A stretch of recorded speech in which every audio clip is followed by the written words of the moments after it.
start with our Pledge of Allegiance, and then we'll have our invocation by Frank Stevenson. Before we have our invocation, however, I would ask that we take a moment in silence for Tim Witzel, who was the president of our local NAACP. He was also a huge asset to our city tourism board. He has passed away with cancer, so I would ask for just before our prayer that we could take a moment of silence for that. I pledge allegiance to the flag of the United States of America and to the republic for which it stands, one nation, under God, indivisible, with liberty and justice for all.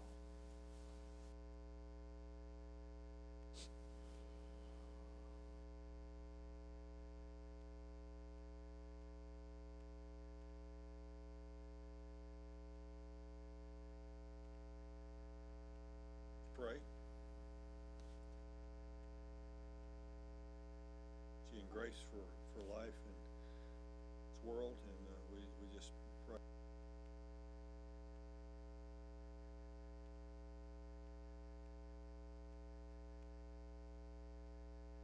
This community that we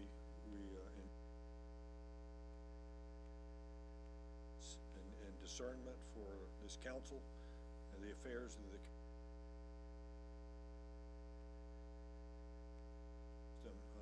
beyond our own. Trust in your faithful willingness. Things in Christ's name and authority. Kim, can we have a roll call? Yes, sir.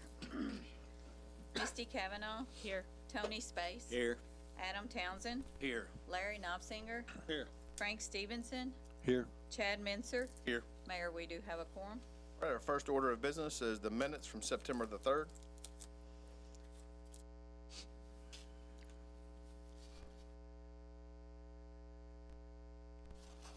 September 3rd, City Council meeting was held in the City Council chambers at 4:30 p.m. It was called to order by Mayor Kevin Cotton. We had the invocation by Police Chief Steve Bryan. The mayor and all council members were present for the meeting. We had approval of the minutes of August the 19th, 2024. We also had approval of bills and payroll.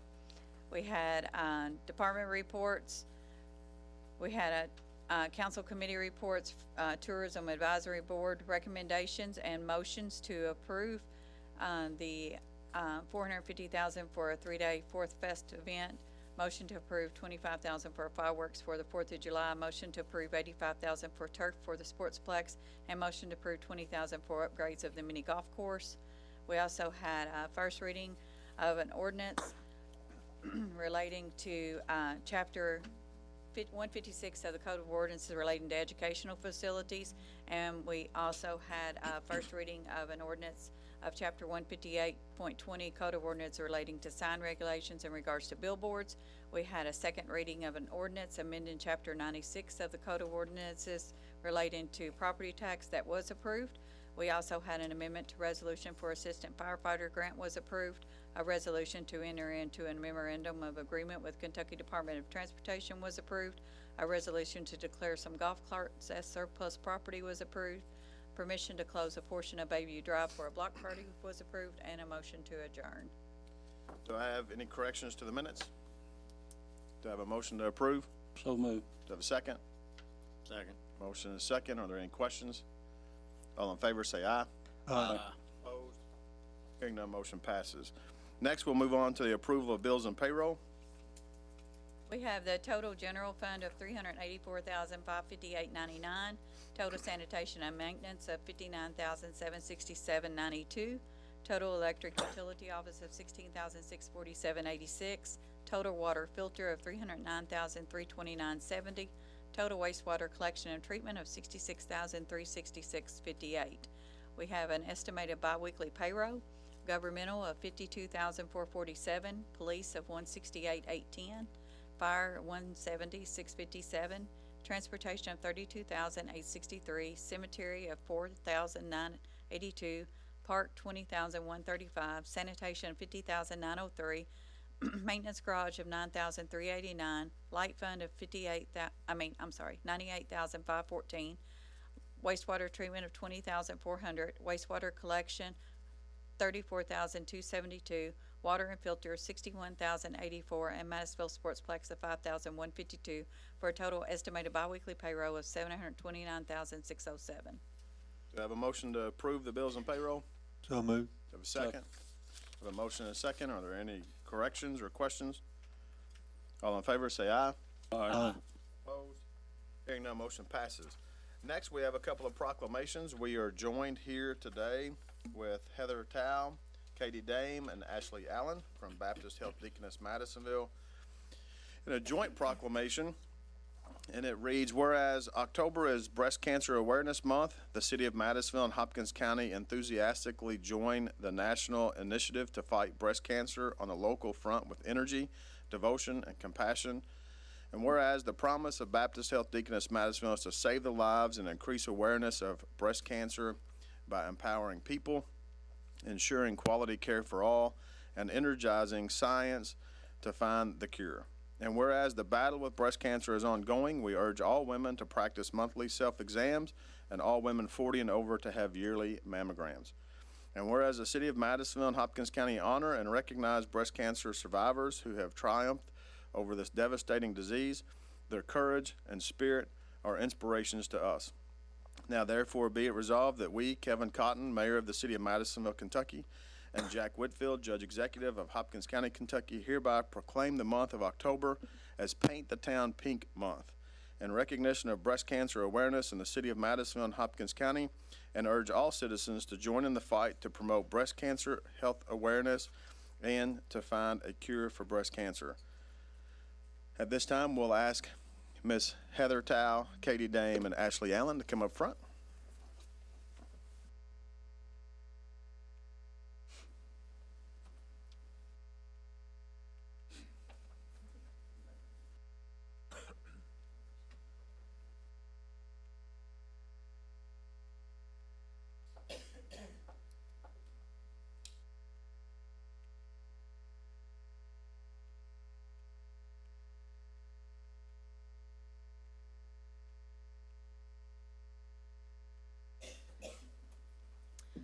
So once again, I'd just like to thank the city for supporting us at Baptist Health Deaconess and the Mars Center for Breast Cancer Awareness coming up in October.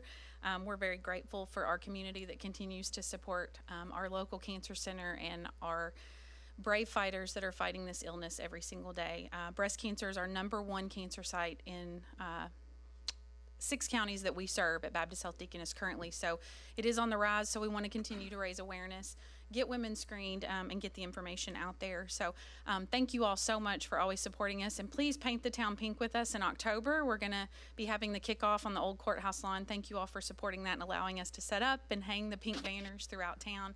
But we're going to have our kickoff on September 27th from 4 to 6. We invite the community to come and join us, and we're going to celebrate some survivors that day as well. So thank you all so much. Thank you very much. Next, we have with us Heather Bryant and Tiffany Pearman with Door of Hope. Door of Hope was established to serve the needs of women and men facing unplanned pregnancies. And whereas Door of Hope Pregnancy Care Center is dedicated to protecting the sanctity of all human life, and whereas Door of Hope renders services to its clients free of charge by relying on financial contributions, volunteers, and prayer support.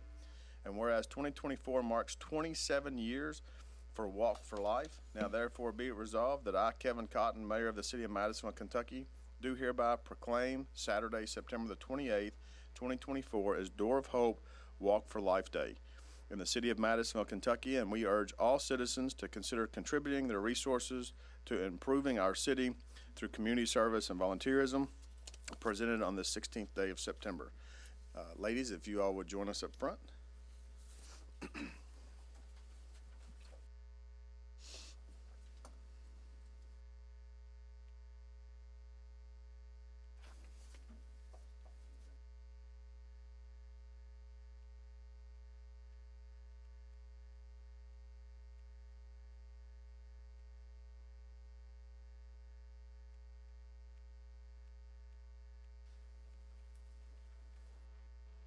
On behalf of Door of Hope, thank you for this proclamation. We do have a very large fundraiser coming up September the 28th downtown is our Walk for Life. We have walkers that are being sponsored and pledges being made, and we're excited about this event because it is downtown and we get to be seen. And so we invite all of you out, invite the community out to support us. Next year, Door of Hope will have been in existence for 30 years, so we're excited that this community has been so supportive of this ministry and the way that we're helping women in this community. So we continue to ask you for your support, and we thank you so much for this. Thank you very much. At this time, we're going to hear from our guest speaker. We are honored to have with us one of the newest additions to our Economic Development Corporation and a long-term community member that does a great work here in Madisonville and Hopkins County. We'll hear from Bill Rudd. Thank you, Mayor, City Council. Been at it, what, a year and a half now. Been a lot of changes. Also, y'all are going to hear from Miss Kelly Forbes in a minute. She's our Executive Director of Operations and Communications. And I'm going to start out with existing industry. When I got in, I felt, and Kelly will back this up, and you got to take care of what's in your back door first. I don't know if that was happening.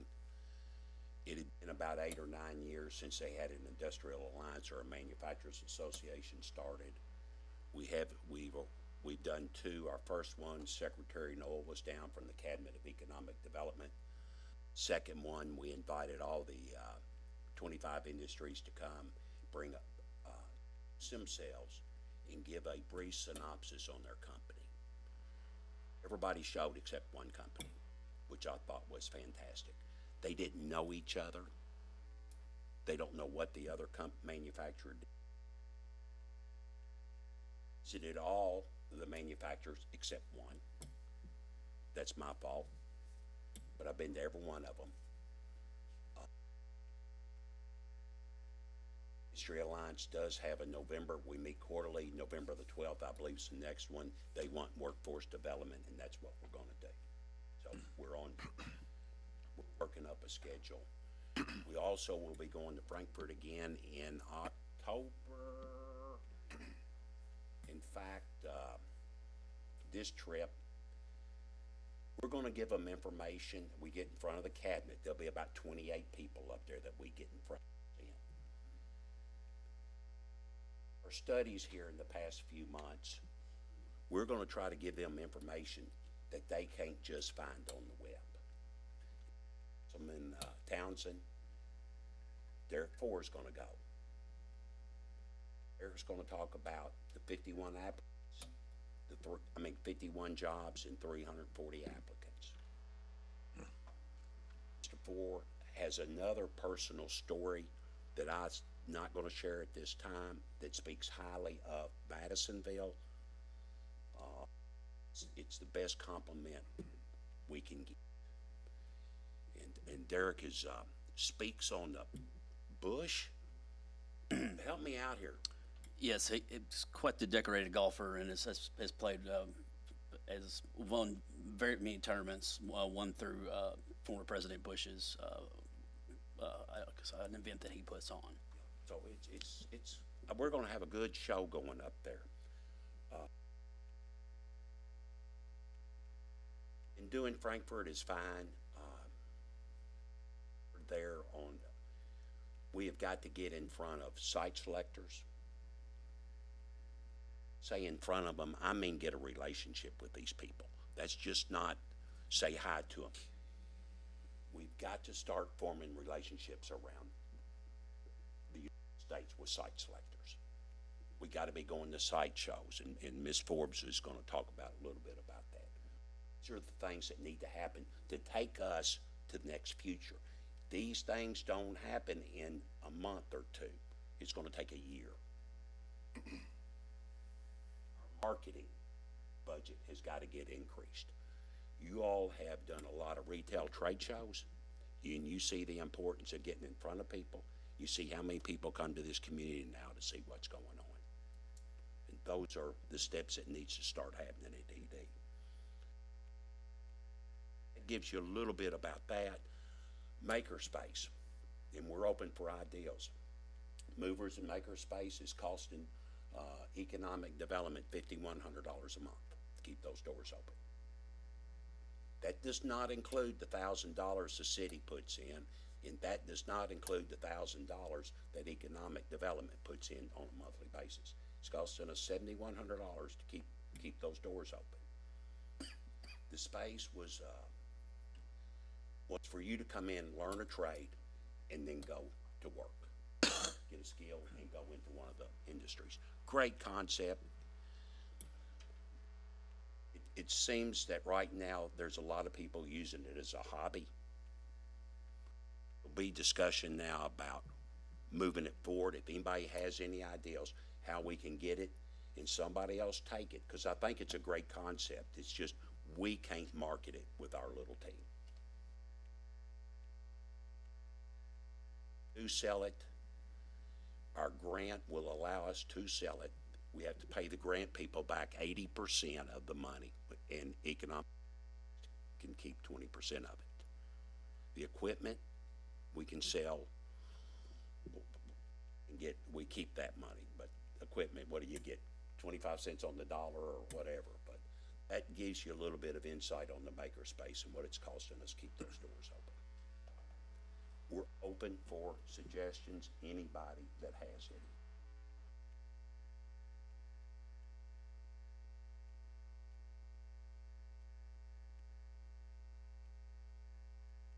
Spec building. Well, that brought heads up. One in Katie's they just built 9 months ago. A year ago, probably. 5.4 million. That's a shell. No electric, no concrete. 5.4. We built one 28 years ago, 30 years ago out on I-69, set for 20 years. It's the bait that gets people here. A lot of people came in and looked at that building, and plastics was one. The company called Gemtron, which was here, that's IMS now, was another one, and Autoleaf. All three came in because that building was out there. We were able to switch them to something else. I'll give you another story, and I'm gonna shut up. Don't know the movie people are in town, and they're doing some filming here. Here, I and the judge were over in the judge's office, and Christy Kilday was her name, and she had sent us this email and wanted us to fill out a long survey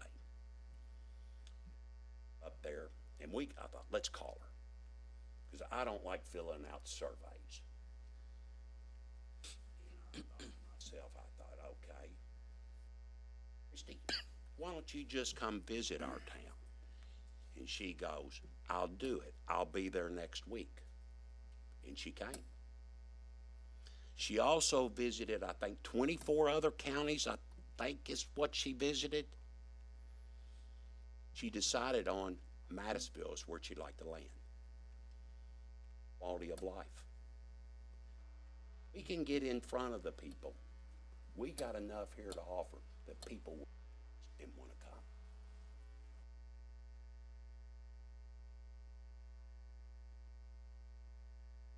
Hopkinsville has 2 spec buildings, sweating bullets on how they were going to make the interest payment. There is no doubt we got to fund it with cash or whatever. Hendricks will tell you, Bill, we get a lot of traffic from it. Get a lot of traffic. Are we getting any traffic? No, we're not. So I could sit here and tell you, we got 3 things on the line. We still building ourselves up, building our framework. We've got to start making connections. It's just a small piece of it. It's these site selectors. And if y'all have no more questions for me, I'm gonna turn it to Forbes. Well, I think that the question is, do you have any questions for Bill? Y'all, thank you. Keep me straight. Y'all gotta remember, it's 4:30 in the afternoon. I'm usually home by now. Happens when you get old. Y'all got anything? I think you're doing a good job, Bill. All right, Ms. Kelly?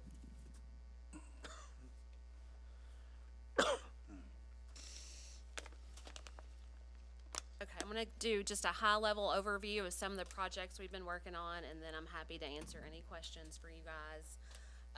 Kind of to go along with what Bill has said, we've been working on some things to get in front of site selectors, get in front of the cabinet, just to prepare our community for investment.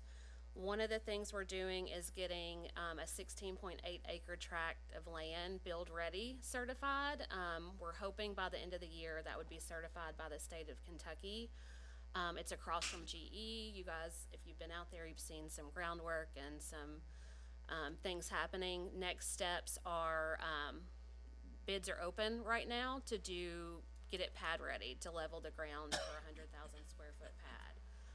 We're accepting those bids through October the 1st and hope to get started on that within 30 days. That project is gonna cost, the total project is about $750,000. So far, it's stayed on budget. We haven't had any change orders, so we're fingers crossed that that will continue. But that money was put in by 3 entities: EDC, Industrial Development Authority, and Hopkins County Development Corporation. We thought it was important to go ahead and get that work done instead of writing a grant for it to draw things out. And what that'll do with having the build-ready site, it's speed to market is a term that you hear a lot in economic development. Projects are looking for land that they can go ahead and start the project on ASAP. It's not enough just to have raw land anymore, which kind of goes along with the spec building to attracting those investments. One of the other things that we've worked on, or will be starting after, we'll hopefully sign the contract this week, on a housing study. This is actually something we've been researching for the past 2 to 3 months and interviewing the company. And we know that as of last week, it was a very high on the Chamber's public policy. I've learned today that there's a lot more submissions, so I don't know if it's still that high, but housing needs are an issue all across the country. So this housing study will be split between 4 agencies as far as the funding for it, but it's something that all of the entities can use. For example, the city and the chamber can use it to go to their retail trade shows, to talk to housing developers. It's gonna show what the number of homes we need in 7 different price brackets, as well as rentals in 5 different price brackets. It's something that can be used for grant funding to show additional infrastructure needs, broadband expansion, things like that. In that, we've also added childcare study that will tell us how many childcare seats we need to fulfill the need over the next 5 years, based on wait lists we have now and any future growth of the community.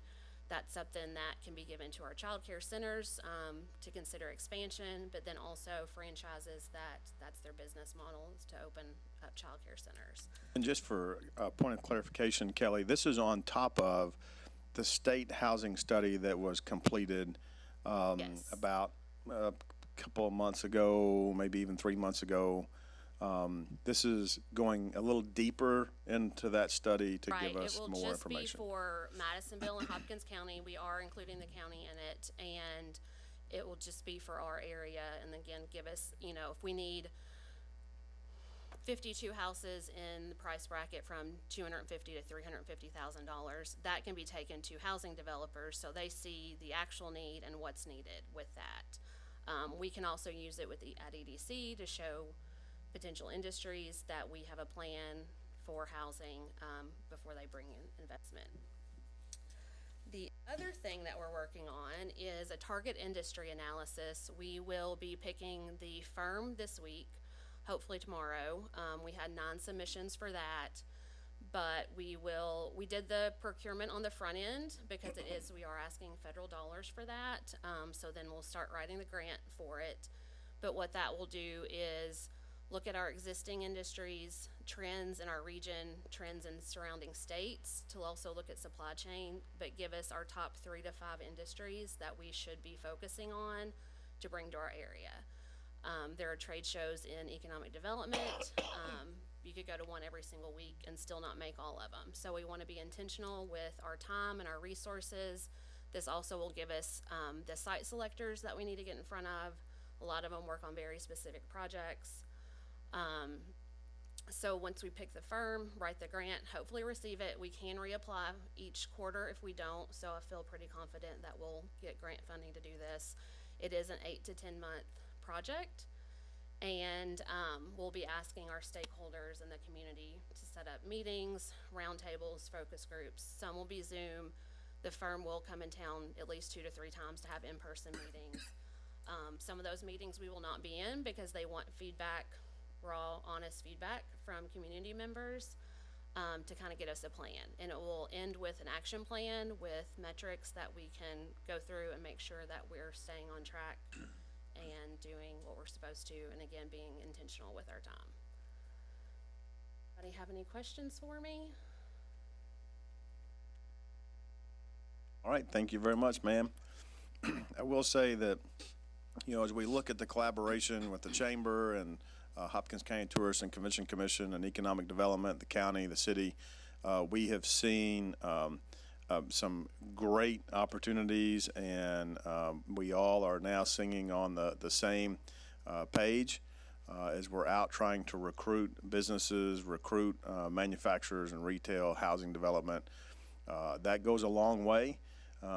When they hear that, and just as the movie industry, when they came in, they got the same story from everybody, and which I do believe, Bill, is how you were able to land them, because you were able to sell that message.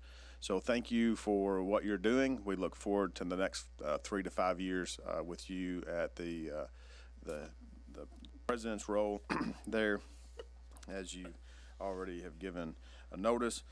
But with that being said, we're going to move on to department reports. We'll start with our Fire Chief, Jason Eli.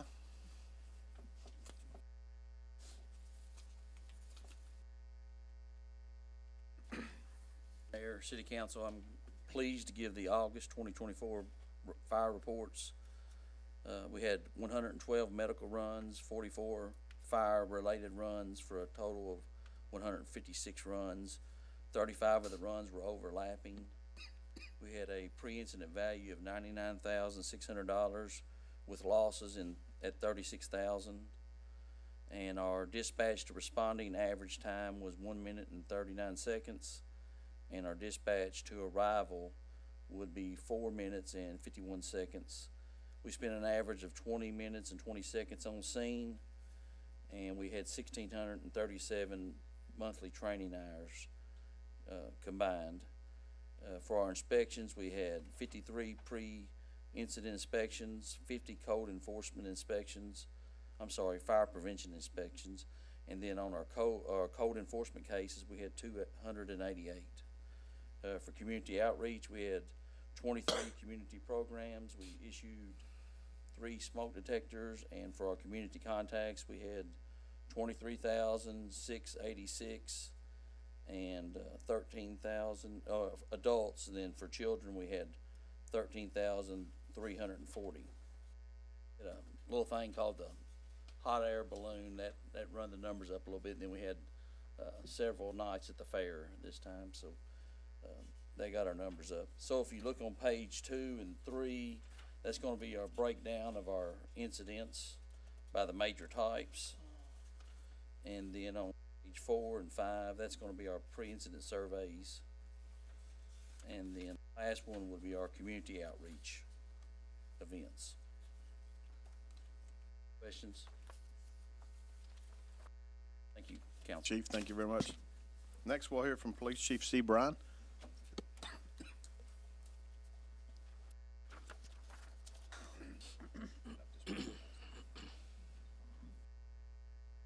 Cotton and council members, police department report for August of 2024.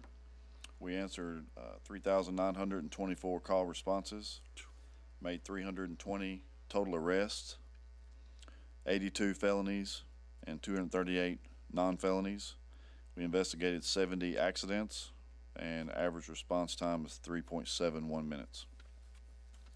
On to page 5, Traffic accidents, highest times were Mondays at 1 p.m. and then Thursdays and Fridays at 6 p.m. And then final page, the crime statistics, Part 1 crimes, calendar year to date are down 22%. All others are up 13% for a total increase of 8%. Be happy to answer any questions. Questions for the chief?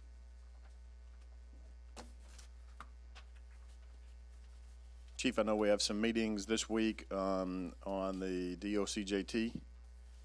Sir, we've got, there'll be an announcement in Frankfurt on Thursday. I'm not exactly sure what information is going to be released, but it is, I'm being told, because the mayor and I have been invited, we're bringing both my majors to this press conference, and the governor's going to be making an announcement about the police academy in Madisonville. How much detail they're going to give out, we just don't know, but I think that's a good thing that it's going to be put out, you know, statewide. The secretary will be here on Wednesday. That's correct. Yes, sir. Any questions? All right, thanks, Chief. Next, we'll move on to new business. Our first order under new business is the second reading of the ordinance amending Chapter 156 of Code of Ordinances relating to educational facilities. As you can tell, the underlined is what the definition of the educational facility, an institution or place for instruction or education which is either open to the public and maintained under public authority or is private and maintained by a private organization. And this has been added to general commercial for the uses permitted by condition. Do I have a motion to approve the amendment to Chapter 156 of the Code of Ordinances relating to educational facilities? So moved. Do I have a second? Second. A motion and a second. Any questions? Kim, can we have a roll call? Yes, sir. Misty Cavanaugh, Yes. Tony Space, Yes. Adam Townsend, Yes. Larry Knopfinger, Frank Stevenson, Yes. and Chad Minzer. Yes. Motion passes. Next, we have the second reading of an ordinance amending Chapter 158.20 relating to sign regulations in regards to billboards. Yes, again, we have made a few changes to this. So under the commercial industrial signs on number 3, it shows it shall not be erected within 150 feet of any residential structure, excluding fences without the written consent of the owner of the adjoining residential structures.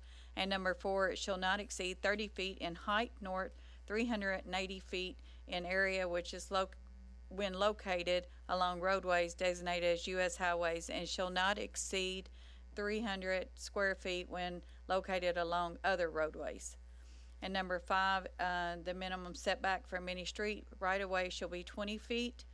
And also on number 6, it shall not be erected within 25 feet of a side property line without the written consent of the adjacent owner. And then also under digital billboards, it's in addition to the following requirements, digital billboards shall adhere to the same size, height, spacing, setbacks, and locations as all other non-digital billboards. And digital billboards shall be allowed as a conversion, replacement, or relocation of any billboard in a location provided for in this subchapter. Number 2, conversion of a non-conforming billboard to a non-conforming digital billboard shall be allowed with approval from the Board of Adjustments. And B, the message on a digital billboard shall be static for at least 8 seconds, change from one message to another in less than 2 seconds, not blink, scroll, or contain animation or video, and be programmed to freeze in a static display if a malfunction occurs. An electronic advertising device shall be equipped with a sensor or other devices that automatically determines the ambient illumination and shall be programmed to automatically dim to luminance of 300 nits or less if the ambient light is 1.5 foot candles or less. And it must comply with all requirements of KRS 177.830 to 177.890. Do I have a motion to approve the amendment to Chapter 158.20 relating to billboards? So moved. Do I have a second? Second. Motion and a second. Are there any questions? I do have one question about the 30-foot height. Is that total height, or is that the height of the sign itself? Like, for instance, the pole that would, like, does that It mean? would be the total height that would be from the ground to the top of the pole. there be any allowances for that? For, There is a sign, and I can't measure it, but right in Mandy. front of Oasis, Mandy, that drops off the highway, I don't know, 10 or 15 feet down there. Well, that sign, if it were only 30 feet, may not even. I'll let Miss Mandy speak on behalf of that. That may, is it a sign that was, constructed prior to the ordinance? No. There is, Yeah, I'm sorry. it was, okay, so that it's a non-conforming sign. Any new sign would not be allowed to go above the 30, feet height limit. A regular sign can be, issued a variance by the Board of Adjustment, but not a billboard. Questions? All right, we have a motion and a second. Kim, can we have a roll call? Yes, sir. Misty Cavanaugh, Yes. Tony Space, Yes. Adam Townsend, Yes. Larry Nalsinger, Yes. Frank Stevenson, Yes. Chad Mitzer. Yes. All right, motion passes. Next, we have a municipal order for the appointment of Stephanie Townsend Bowles to the Zoning Adjustment Board. Stephanie Townsend Bowes shall be and hereby is appointed to the Zoning Adjustment Board to fill the unexpired term of Jack Morris, who resigned effective July 25th, 2024. That the term of Stephanie Townsend Bowles shall be for a term effective September 16, 2024, and ending December 31st, 2025. And that Stephanie Townsend Bowles shall serve in accordance with the laws of the United States of America and the Commonwealth of Kentucky and the ordinances of the City of Madisonville. Do I have a motion to approve the appointment of Stephanie Townsend Bowles to the Zoning Adjustment Board? So moved. Do I have a second? Second. Have a motion and a second. Any questions? All in favor, say aye. Aye. Opposed? Hearing none, motion passes. Next, we have a few items for discussion. The first is a request to close a portion of Union Street.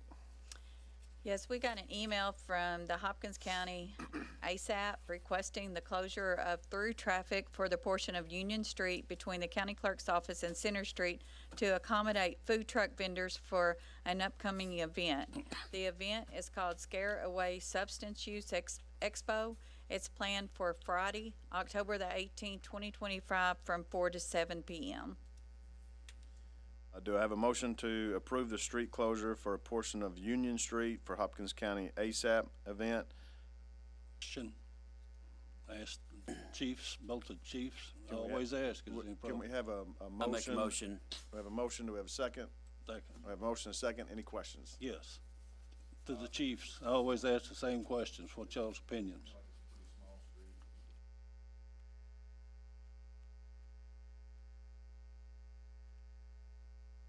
So we have a motion and a second.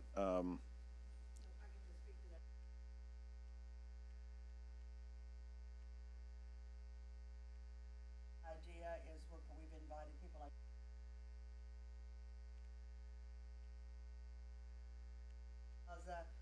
because we're hoping to have some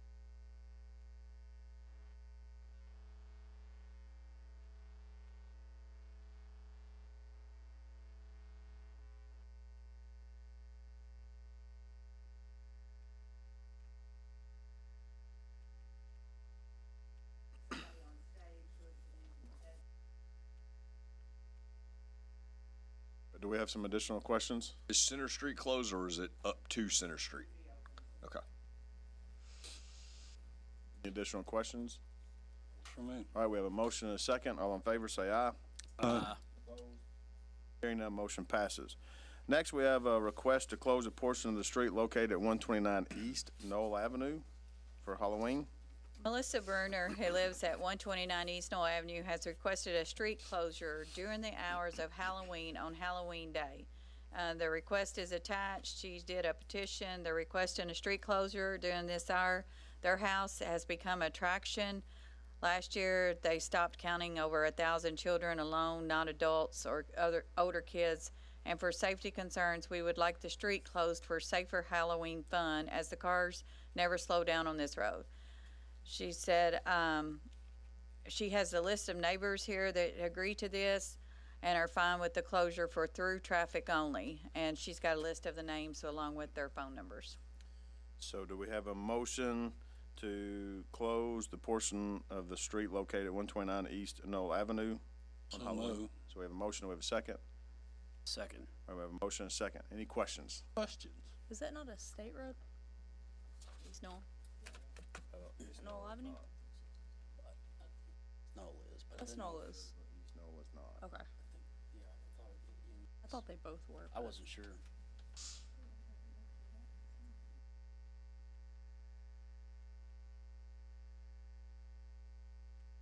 For some reason, I thought it stopped on Main Street, but it might. may. That is just for trick or treating hours, right?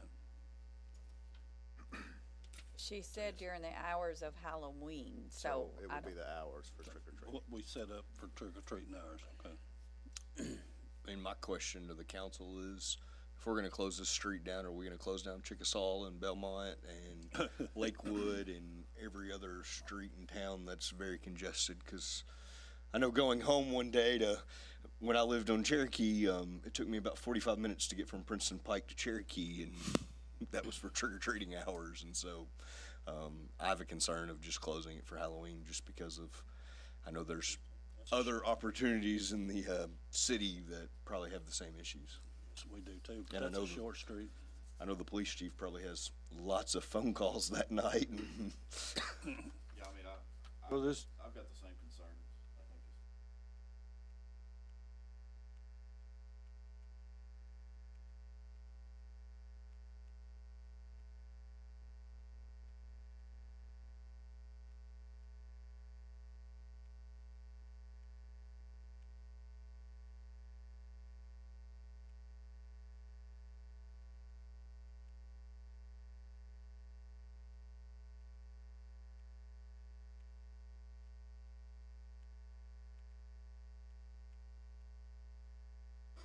it's this a one block between, Franklin and Scott?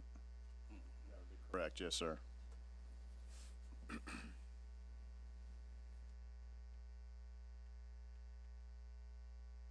Additional questions? Have a motion and a second. All in favor, say aye. Aye. Opposed? No. Kim, can we have a roll call? please. Misty Cavanaugh, Yes. Tony Space, No. Adam Townsend, No. Larry Knopfinger, Frank Stevenson, No. Chad Menzer. No. Okay, it's 5-2. Motion fails. 4-2. I'm sorry, 14.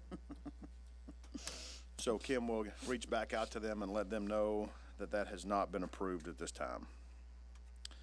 Next order of business, we have a motion to, or do we have a motion to go into closed session pursuant to KRS 61.8101B for discussions concerning deliberations on the future acquisition or sale of real property when publicity would likely be to affect the value of the property? So moved. Have a second? Second. All in favor, say aye. Aye. We will adjourn to the back room.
Have a motion and a second.